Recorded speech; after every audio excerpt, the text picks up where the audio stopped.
Hello everyone, আমি মুমু চলে এসেছি তোমাদের সামনে আমার প্রথম ব্লগ ভিডিও নিয়ে। আজকে সারাদিন কেমন যাবে কে জানে। চলো দেখি কি কি হয়েছে আজকে আমার সাথে।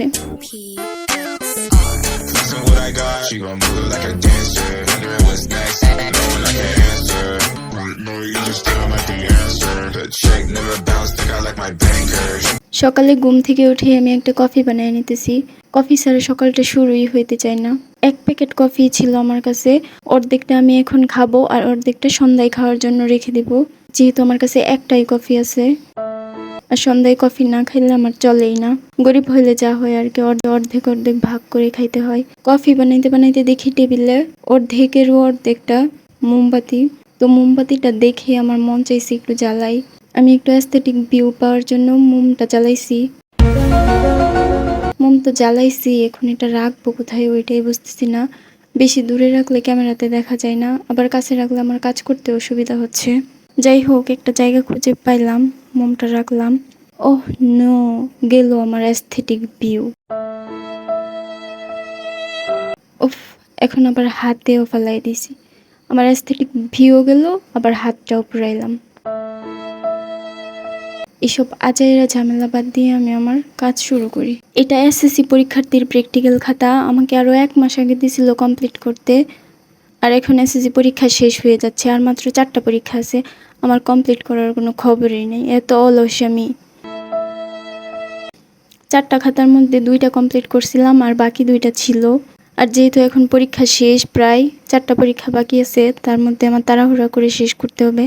তাই আমি খুব তাড়াতাড়ি শেষ করতেছি, আজকের মধ্যে আমি 2টা খাতা করে শেষ করব। খাতা করতে করতে দেখি দুপুর হয়ে গেছে, আর এত গরম ছিল, মনে হচ্ছিল ঠান্ডা কিছু খাই। তাই আমি শরবত বানায় খাইছি একটু।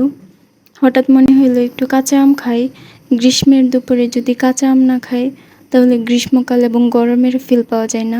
তাই আমি একটা আমকে কুচি কুচি করে কেটে মরিচ, লবণ আর একটু চিনি দিয়ে ঝাঁকায় নিছি।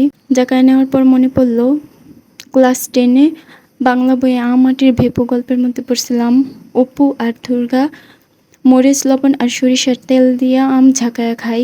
তাই আমি ওইটা এক্সপেরিমেন্ট করতে এখানে আমি একটু সরিষার তেল দিয়ে দিছি। সরিষার তেল দিয়ে মাখায় আমি আমার ভাইকে খাইতে দিছিলাম। ভাইয়া টেস্ট করে বলতেছে, তুই এটা কি বানাইছিস, মানুষ খায়াও সুস্থ হয়ে যাবে। চিনি দিছস, লবণ, তার উপরে আবার সরিষার তেল। যাক, আমি বানাইছি যেহেতু আমি খাইলাম, কিন্তু শেষ পর্যন্ত আর পুরোটা খায়া শেষ করতে পারলাম না। এটা খায়া মনে হইলো আমি অন্য কিছু খাই। গড়ে দেখি একটা চিপস আছে, সাথে 2টা বিস্কুটও খাইলাম, যাতে এই সরিষার তেলের স্মেলটা ভুলতে পারি। আর একটু পরে আম্মু আম দিয়ে শরবত বানিয়ে দিয়ে গেছে, এটাও খাইলাম। বিকালে আমি আমার সব কাজ শেষ করে ফ্রি হইয়া বাকি যে খাতাটা ছিল ওইটাও কমপ্লিট করতে বসলাম, কারণ এই 4 দিনে আমার আরও 4টা খাতা কমপ্লিট করা লাগবে।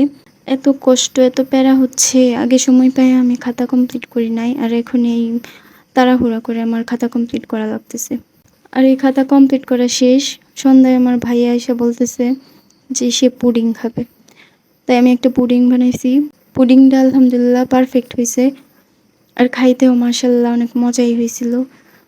আমার রান্না আমি প্রশংসা করতেছি। রাতে ঘুমানোর আগে মন চাচ্ছে একটা পেন্টিং করিও। অনেক দিন যাবৎ আমি কোনো পেন্টিং করি না। আমি আকাশ আর সমুদ্র 2টাই অনেক পছন্দ করি, তাই মনে হলো যে পেন্টিংটা আমি আকাশ আর সমুদ্র থিমের মধ্যেই রাখি। তাই আকাশ আর সমুদ্র থিম দিয়ে আমি পেন্টিংটা শুরু করে দিছি। পেন্টিং করতে করতে দেখি রাত 1টা বেজে গেছে, আর আমার অনেক ঘুমও পাচ্ছিল। খাতায় পেন্টিং শেষে আমি একটু হাতে উল্টাপাল্টা পেন্টিং করছি, ছোট বাচ্চাদের মতো। আর পেন্টিংটা কেমন হয়েছে তোমরা অবশ্যই জানাবা। তো এই ছিল আমার আজকের দিন, আশা করি তোমরা এনজয় করছো। ভিডিওটা ভালো লাগলে একটা লাইক দিও, আর সাথে থাকার জন্য চ্যানেলটা সাবস্ক্রাইব করে রাখো। ভালো থাকো, সুস্থ থাকো, আবার দেখা হবে আগামী ভিডিওতে। Tata, bye bye.